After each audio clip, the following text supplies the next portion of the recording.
thought I'd do a little better introduction on the car. I was out at Springfield Auto Recyclers in 2021. I was looking for some parts for a 53 Ford that my brother and I gifted to our dad last year for a Christmas present. It's a little hot rod, little project we were working on. But anyway, I was out in the yard there picking up some parts for that, and I saw some 20s and 30s parts over in the corner. And I went in to talk to Chuck about my business, and I asked him, I said, hey, what would you charge me for a Roadster? And he kind of looked at me and thought about it, and he said, I'll tell you what, anything you need to build a Roadster, $200. I need another project like a hole in the head, but of course, who could argue with $200 for anything you need for a Roadster? I went out there and started holding up panels to one another and getting an idea of what I wanted it to look like and everything. And before I knew it, I had a car sitting in front of me, at least the vision of a car. I decided to run it on an old Model A frame I saw out in the back because of the prevalence of Ford parts, aftermarket parts,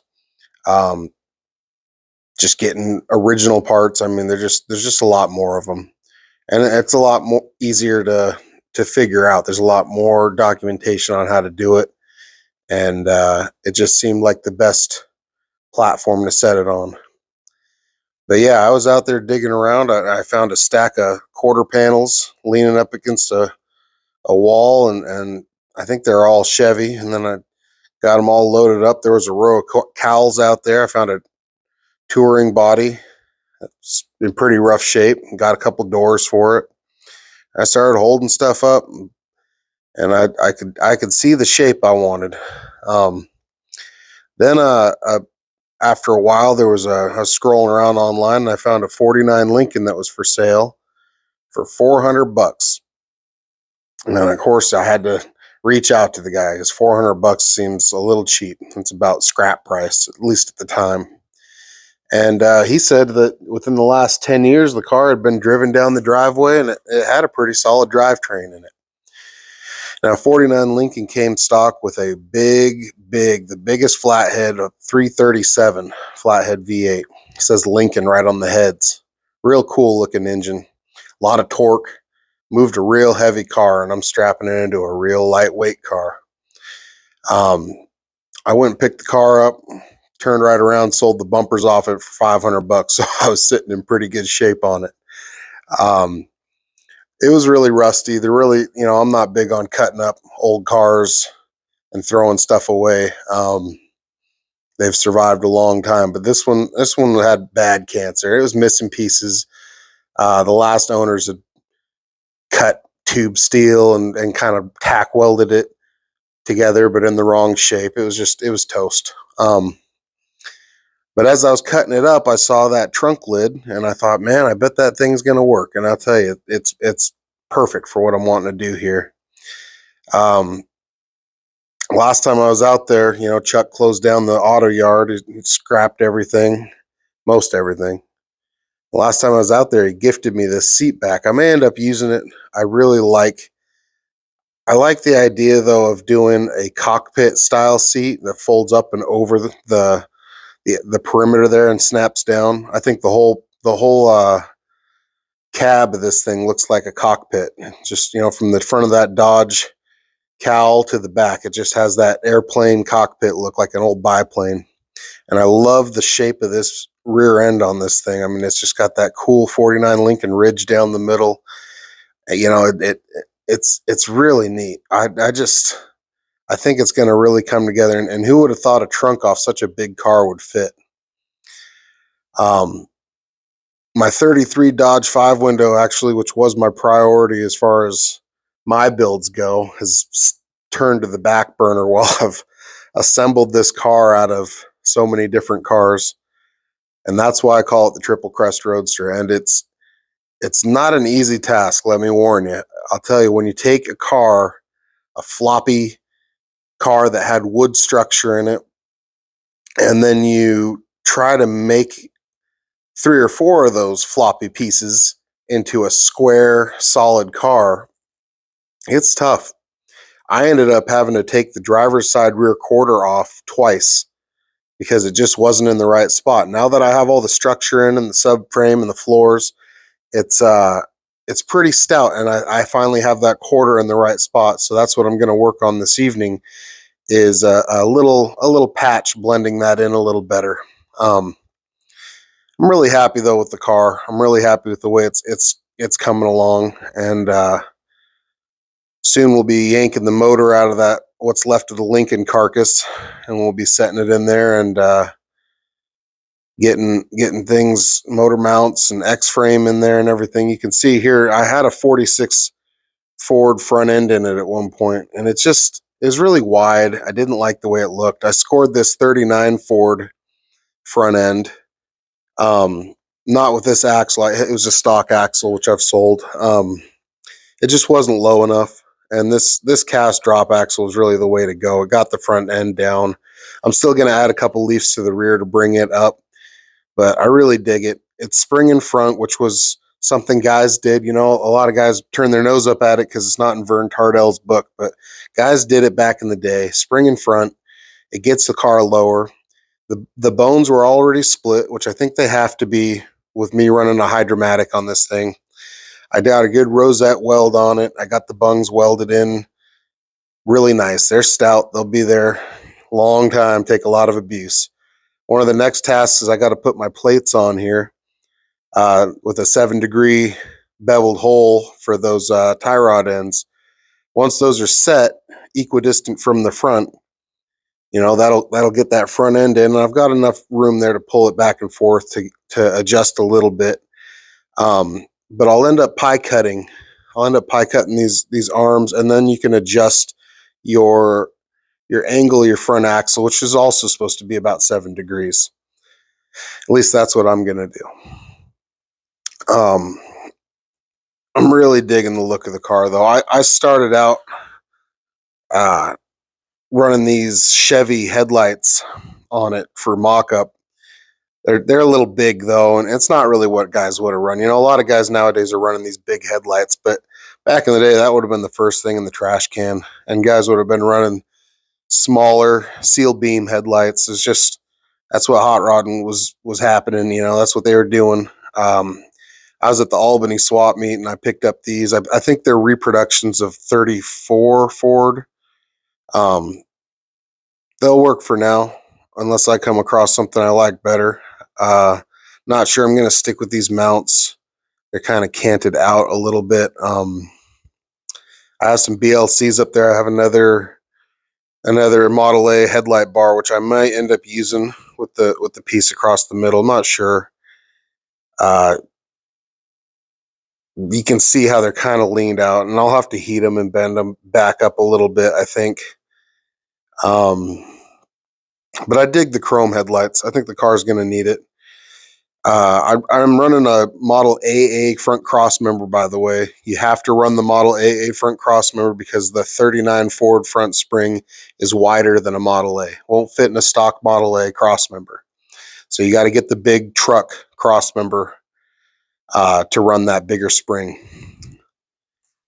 You can see down low, this thing had a lot of rust. It was sitting on the ground. I put a patch in right there. That's probably the only patch down low that's going to stay. I put another one behind the door there, but it'll need some work. The door's rotten out. It'll need reskinned.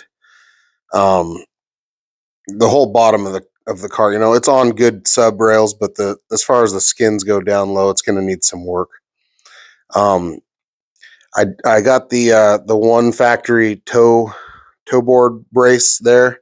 I made another one sitting right here. I haven't put it in yet though, and largely that's because I'm going to need to put a trans tunnel in for that hydromatic. I've measured for the 337, and I shouldn't have to cut the firewall. It should fit with the amount I've added to the frame in length, but that hydromatic's going to need a little bit of a tunnel, and I don't want to end up putting my toe board so far forward that the floor is really pinched up there. I'd rather just put it a little further back, lose a little bit of legroom. It has a lot of legroom right now, and get that floor reveal correct so I can fit all my pedals. Here's my hood. I think it's REO Speedwagon. It's been cut down a little bit. I left enough there in the middle. Um, you can see there, I can put it on my brake and bend a 90 in it.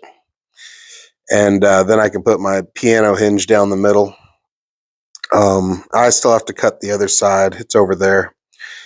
I really dig the hood. I like the body line. It's reminiscent of the body line on the rear. So all I have to do is add body line in the middle. And you can see I've traced it out here. Um, this Z is similar to what a 27 Chevy would have had. And then it rolls right down the side there. I think it'll be a cool look. My goal is I want this thing to be pretty tight when it's finished and difficult enough to figure out. You know, it'll be a custom. You'll be able to tell it's been customized and it's a custom, but I want people to have a hard time figuring out what it is. Kind of reminiscent of Scratch's head scratcher. If you've been following Rod and Custom or Rod and Style TV, uh, he's been building that car for years, and it's similar idea. I want it to be enough things put together correctly and seamlessly enough that it's hard to tell where one ends and the next begins. That 25, 26 Chevy Roadster windshield really was a stroke of luck too. I stumbled upon that at another swap meet, and I loved the profile on that thing. After I got it all cut and tacked together the way I want it, I like it. It's the whole thing's really getting the look I want without being cookie cutter, without having 32 repop grill shell on it and having the same stuff everybody else has. Here you can see the driver's door. This is the one that got run over. It looked like it was flat, couldn't close. I had to cut this section out just to get it to curve again and go where it needs to go. It's going to need a complete reskinning. I'll be able to do that out of some pieces I have around. First, I'll clean up that inner structure. But for now, it's where it's supposed to be. You can see it swings shut and it goes where it's supposed to go, which it did not want to do for the longest time. A lot of issues with the B-pillar stuff. There's the latch. I think that's a GM latch that I added to it, and that should work. I have the catch on a section of Dodge touring body outside. So here's what I'm going to work on today. There's a little piece right here. It's all kind of loose, but I'm gonna replace that little bit there. Put a nice little patch in, blend it in. I really want to get this thing to where it's seamless, but I'm gonna do it in little patches, one at a time. That quarter, like I said, that had to be removed and moved again, and it was tough. It was tough getting it to match the other side and getting the thing square, but it's in the right spot now. Finally, I'm gonna cut a piece off of a trunk lid, a Chrysler trunk lid I have outside, and I'll hold it up to the body, and I'll make sure that those complex curves, because it curves up and it curves out. I'm gonna make sure that all matches up, and we should be able to get a good patch off of that. Here's the Chrysler trunk hit lid. I'm gonna cut this up and use it for patches, mainly because the license plate bezel holder with light on the back is wicked cool, and I'm probably gonna either use it on this car or use it on something else. It's really neat. But first thing I'm gonna do is get this patch area. I'll clean it all up on the on there, and I'll get it cut out and clean up the other side, and then we can go fit it to the car. I like to use these purple Brillo wheels. It's kind of hard to tell it's purple because it's so covered in rust, but these things are awesome. They don't gouge metal. You won't get a lot of deep scratches and stuff that you have to fix later. They just knock off rust, and they knock off paint and primer and a lot of other stuff. They're really a solid implement for cleaning. Go ahead and put it on the 4.5-inch grinder here. I'll take my flap disc off. The only thing that's kind of pain about those Brillo wheels, as you'll see here, is that as I put it on, is there's no room to put your wrench on. So the only way to get them tight is to tighten them by hand, and it works. But you definitely can't fit your wrench down in there because it sits so deep in the pad. Um, I'll get this snugged up though, and I'll start knocking some paint off the section that we're going to do this in. Got to use my safety glasses. They were found in an old production factory in the original tube.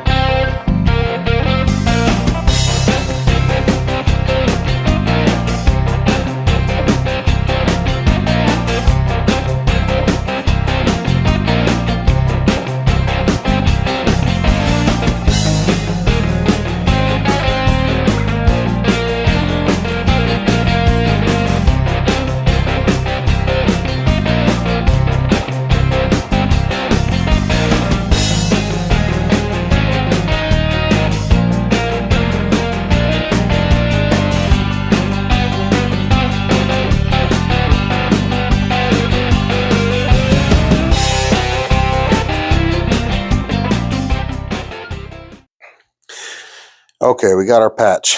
I knocked off the trunk insulation it had on the underside, like some probably asbestos lined stuff. You could tell here when I hold it up to the body, the curvature is just right. It matches the curvature of the body great. It's going to be a perfect patch panel for this application. So what I'll do is I'll hold it up here and figure out how big a piece I need, and we can mark it out. I'll get the piece cut down a little smaller. It's you can tell it's bigger than I needed, which I don't mind at all. So I'll mark it here, and I'll go ahead and thin it down a little bit. We gotta take a night train to the underworld city to rock out this fucking ancient walls. We gotta take a night train to the underworld city to make us dreamers to down in reverse. We gotta take oh, dirty night train, yeah. We gotta take oh, dirty night train. All right, got it trimmed down. That is just what I need. Perfect size patch, perfect contour. So now what I got to do is I got to mark it on the body. Mark out what I want to cut out, the shape of my patch, and then I'll go ahead and get it clamped in and tacked in.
All right, got my hole cut out.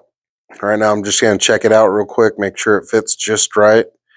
And it does. It's going to make for a nice patch. So I'm going to grab that purple Brillo wheel, and I'm going to get the surrounding metal all cleaned up.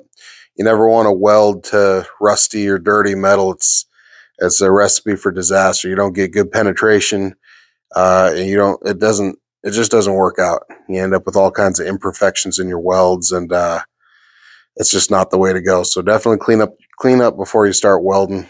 Um, got that cleaned up. Now I'm gonna go ahead and grab some clamps so I can get that patch held in. I'm going to use two different types of clamps here. Uh, I've got some rubber plastic kind of quick clamps. Those are great for this kind of stuff, but you just want to make sure you're only using them away from where you're throwing your tacks because they will melt. And then I've got a vice grip style body clamp for doing this kind of work, sticking patches on. I'll go ahead and get the welder fired up. I'll get this thing clamped into place and we'll start throwing some tacks.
All right, my battery cut out a little on me, but here you can see the result of my efforts. It's pretty smooth. It really blended well. That curve was perfect. It's gonna need a little more work, and it'll probably get a little filler. I'll have to make a piece for up there. I'm gonna cut that whole top bit off and lower it to match the door. I got to make a patch for this whole bit here. It'll have to have that body line in it. It's you can see my welds here. They penetrated real well. which is what you want. You know, you want a nice solid patch. You want to be able to tap on it a little with a body hammer and knock a couple of those dents out. Anyway, thanks for watching, guys. I appreciate it. Please like, subscribe, comment. I appreciate all the comments and subscribers that I've gotten in the last couple of days, and thanks for stopping by.